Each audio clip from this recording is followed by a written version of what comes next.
JEE means organic chemistry. हमारा chapter है general organic chemistry और हमारा टॉपिक है क्वांटिटेटिव एनालिसिस। हम एस्टिमेशन ऑफ नाइट्रोजन का सेकंड मेथड शेल्डार्स मेथड पढ़ रहे हैं। तो क्वेश्चन नंबर 135 है the Kjeldahl's method of nitrogen estimation fails in which of the following reaction products. 2020 का क्वेश्चन है, एक बार आप इस क्वेश्चन को ट्राई करिए फिर हम आगे बढ़ते हैं।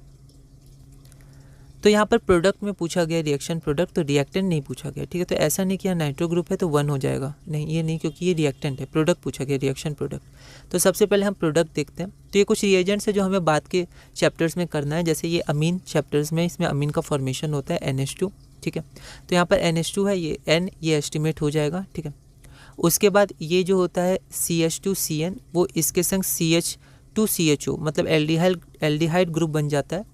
तो N यहाँ एब्सेंट है तो ये फॉर्म नहीं करेगा। क्वेश्चन क्या है? क्वेश्चन है कि test fails for which of the following reaction product. Test fail हो जाता है ना। तो यहाँ पर आप देखिए, यहाँ पर टेस्ट देगा, यहाँ पर N ही एब्सेंट है तो ये फेल हो जाएगा।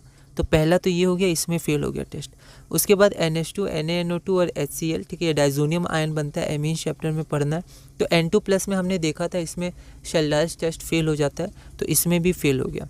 और CN जब LiAlH4 के संग रिएक्ट करता है तो NH2 बनता है, CH2NH2, ठीक है। तो यहाँ पर N है तो ये टेस्ट पास कर जाएगा। तो यहाँ पर 2 फेल किए, सेकेंड नंबर और थर्ड नंबर, ठीक है। मतलब ऑप्शन 2 ये फेल कर जाएगा क्योंकि इसमें नाइट्रोजन बचेगा नहीं। अभी नाइट्रोजन दिख रहा है पर फिर नहीं रहेगा रिएक्शन प्रोडक्ट में।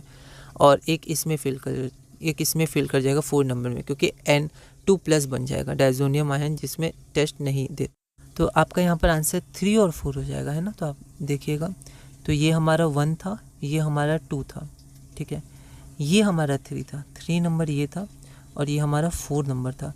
तो इसमें एब्सेंट है तो होगा नहीं, और इसमें डाइजोनियम आयन है तो नहीं होगा। तो 3 और 4, तो आपका ऑप्शन नंबर ए हो जाएगा।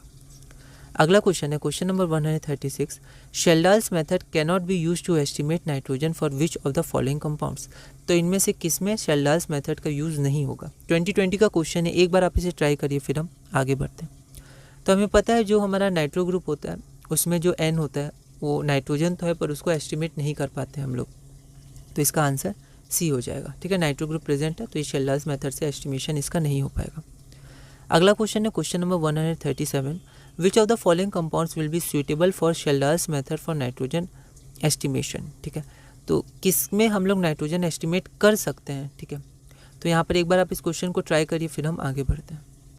तो यहाँ पर नाइट्रोजन रिंग में प्रेजेंट है तो इसको नहीं कर पाएंगे, NO2 ग्रुप है नहीं कर पाएंगे, और ये डाइजोनियम आयन है इसको भी नहीं कर पाएंगे। तो अमीन बचा, तो ये एनिलीन है, इसको हम लोग एस्टिमेट कर सकते हैं। 2018 का क्वेश्चन था ये, ठीक है। तो नाइट्रो ग्रुप है तो ये नहीं होगा, ठीक है। और डाइजोनियम आयन है और यहाँ रिंग में, तो इन तीनों में नहीं होता। और एक एजो कंपाउंड से उसमें भी नहीं होता। अगला क्वेश्चन है क्वेश्चन नंबर 138। यहाँ से थोड़ा मोल कॉन्सेप्ट शुरू होगा, टाइट्रेशन है, क्योंकि शेल्डार्स मेथड में टाइट्रेशन का भी यूज़ होता है। Following Kjeldahl's method for estimation of nitrogen, 1 gram of organic compound release NH3 that neutralize 10 ml of 2 molar H2SO4। The percentage of nitrogen in the compound is. तो हमें percentage निकालना है। यह क्वेश्चन 2024 में आया था। एक बार आप इसे ट्राई करिएगा, अगली वीडियो में हम इसे सॉल्व करेंगे।